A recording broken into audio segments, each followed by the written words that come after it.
All right, let's jump right in. We're surrounded by technology every single day, but how often do we stop to think about how it actually works? Well, we're going to pull back the curtain and break it all down into its most basic parts. By the time we're done here, you're going to have a whole new way of looking at your digital world. You know the feeling, right? Notifications, emails, stats, headlines. It's a constant stream coming at you. It can honestly feel like you're trying to drink from a fire hose. But what if there was a way to see the underlying patterns in all that chaos? So, where do we start? Well, we start by learning to see our first building block, the system. You can think of a system as the container, the framework that gives everything its shape. And trust me, once you know what to look for, you'll start seeing them absolutely everywhere. Okay, so what is a system, really? It's not just a random pile of parts.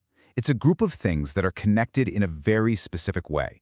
They talk to each other, they interact with the world around them, and they do all of this to get something done, to achieve a goal.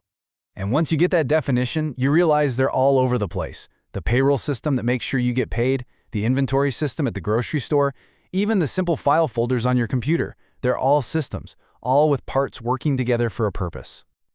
Now, systems basically come in two flavors, open and closed.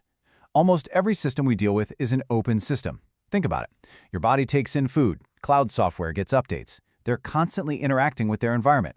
A truly closed system, one that's completely sealed off, is incredibly rare. It's more of a concept, really, that helps us see how connected everything else is. And here's where it gets kind of mind-bending. Systems can have other, smaller systems inside of them. It's just like those Russian nesting dolls. A big doll has a smaller one inside, which has an even smaller one inside that. Where you decide to draw the boundary for the system really just depends on what you're trying to look at. Let's use a computer to make this real.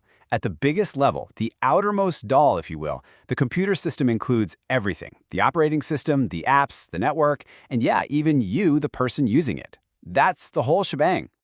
But we can zoom in, right? We can draw a new boundary. Now, let's say the system is just the physical hardware. We're talking about the motherboard, the CPU, the memory, all those chips and wires working together inside the box as their own little universe. And we can go even deeper. We can zoom in on just one of those components, like a single processor chip. Well, guess what? That chip is its own incredibly complex system, made of millions of tiny transistors and logic gates. See? Nesting dolls. Okay, pop quiz time. Let's see if this is clicking. True or false? If you could describe every single part of a system perfectly, you would automatically know how the whole thing is going to behave. What do you think? And the answer is false. This is so important. You can know everything about the individual parts, but that's not what defines the system. It's the connections between the parts. It's how they interact, how information flows. That's where the magic really happens. So we have our containers, these systems, but what is it that's flowing through them? That brings us to our second building block, this amazing journey from meaningless bits and bytes into something we can actually use. Look at this stuff on the screen. 42, YM, a string of numbers. What does any of it mean? By itself, absolutely nothing. It's just stuff, raw facts, symbols. This is data. But the moment we give that raw data some context, the moment we process it for a reason, bam, it becomes information. It's data that's been given a job. There's a great way to think about this called the DIKW pyramid. You start at the bottom with raw data, like that number 1201212. Then you add context, like project start date, and it becomes information. Then you connect the dots. This start date is going to affect our budget, and suddenly you have knowledge. And the top of the pyramid, that's wisdom. That's when you use that knowledge to make a decision, like, okay, we need to change our plan. It's a ladder of understanding. All right, so we've got our containers, the systems, and we have our fuel, the information. We just need one more thing, the engine.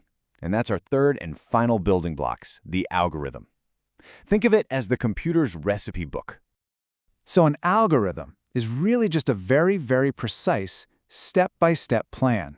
The key thing to remember is that a computer follows these steps perfectly, but it has zero actual understanding of what it's doing. It's not thinking. It's just executing the recipe flawlessly. Let's make this totally real with a hands-on example. Imagine you've got a big, messy pile of paper slips, each with a random 3-digit number. Step 1, sort them into 10 piles based on the very last digit. Step 2, stack those piles up neatly with the zeros on top. Step 3, deal that whole stack out again into 10 new piles, but this time you're sorting by the middle digit. Almost there. Now you take those new piles you just made, but here's the trick. You stack them in reverse order, so the 9s are on top and the 0s are at the bottom. Then you deal them out one last time, sorting by the first digit, and stack them up normally. So you followed that weird, specific recipe. And what happens? Like magic, the slips are now perfectly sorted, from the smallest number to the largest. And what's wild is that this physical process is basically how early computers used to sort huge stacks of punch cards. This all leads to a super clear distinction. Think about your web browser. That's the program. It's the set of instructions, the algorithm that knows how to display things. The web page itself, the text and images, that's the data. It's the stuff the program acts on. And there you have it. That's your new toolkit. You've got the containers, which are the systems, you've got the fuel, which is information, and you've got the engines that make it all run, the algorithms. So here's a final thought to take with you. The next time you're waiting in line at the store or checking a bus schedule, try to see it with these new eyes. Where's the system? At what point does a barcode scan, pure data, become useful information? And what are the hidden step-by-step recipes, the algorithms, that are making it all work so seamlessly? You'll start to see the building blocks everywhere.